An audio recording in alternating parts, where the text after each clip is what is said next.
एक बार की बात है, जब मैं अपने गांव गया हुआ था। मेरा गांव ज़्यादा बड़ा नहीं है। मेरा गांव लगभग 100 घर जितने एरिया में फैला हुआ था। उस समय गांव में ज़्यादा आधुनिक सुविधाएं नहीं होती थी और मेरे गांव में बिजली भी नहीं थी। दोस्तों, यह कहानी आज से लगभग 20-25 साल पहले की है।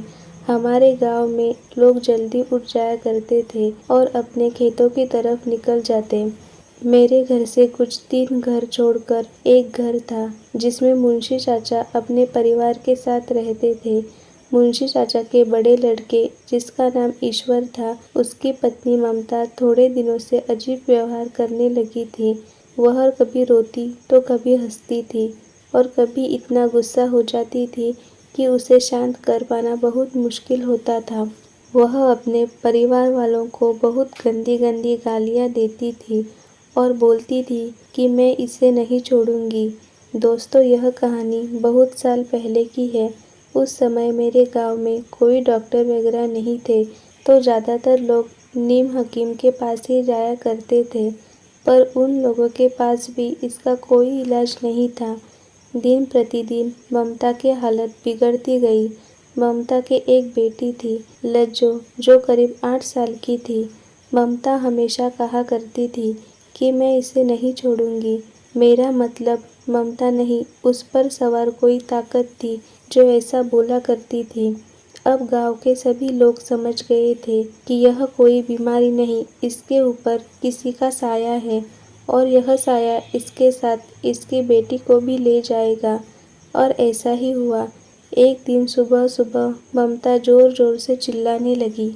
वह कह रही थी कि मुझे बचाओ, मुझे बचाओ, यह मुझे अपने साथ ले जाएगी, मुझे नहीं मरना। और थोड़ी देर बाद उसकी मौत हो गई। कोई नहीं समझ पाया कि क्या हुआ और कैसे हुआ, पर सभी लोग यह सोचकर परेशान थे कि अब इसकी बेटी का क्या होगा। कुछ दिनों बाद उसकी बेटी की भी तबीयत अचानक खराब हो गई।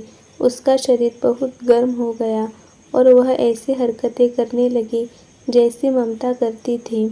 उस समय गांव में एक बाबा आए हुए थे। यूँ कहे कि साक्षात भगवान बाबा बनके आए लज्जो के लिए। उस लड़की को बाबा के पास लेकर गए। बाबा ने कुछ मंत्र बोले और एक रुद्राक्ष की माला उसके गले में डाल दी और कहा, इसे कल लेके आ जाना।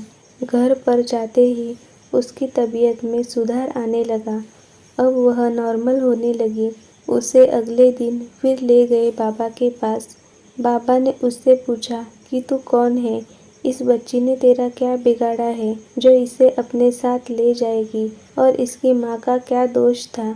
अब लज्जो एक औरत की आवाज़ में बोलने लगी।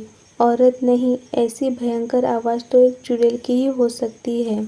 मेरा नाम कुंडी है और मैं पास के जंगल में रहती हूँ।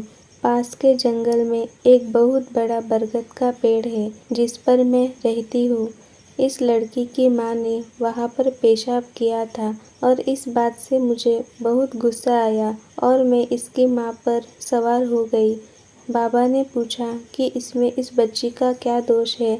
तुम्हें बदला लेना था, इसकी माँ से वह तूने ले लिया। अब इस बच्ची को क्यों तुम अपने साथ ले जाना चाहती हो? उस चुड़ैल ने कहा, मुझे यह बच्ची बहुत पसंद आ गई है और मैं इसे अपने साथ ले जाऊंगी, चाहे तुम कुछ भी कर लो। बाबा ने कहा, इसे ले जाके तो देख। बाबा ने कुछ मंत्र पढ़े और अपने झोली से एक किताब निकालकर उसे पढ़ने लगे। उस चुड़ैल ने कहा, यह बंद करो, इससे मुझे तकलीफ हो रही है। और वह चुड़ैल उस लड़की को छोड़कर खेतों की तरफ से गेहूं की फसल से होते हुए उस जंगल की तरफ भाग गई। बाबा ने एक माला निकाली और उस लड़की को गले में पहनाते हुए उसके परिवार वालों से बोला कि इस माला को इसके गले में बंधे रहने देना। उसके बाद से लज्जो एकदम से ठीक हो गई।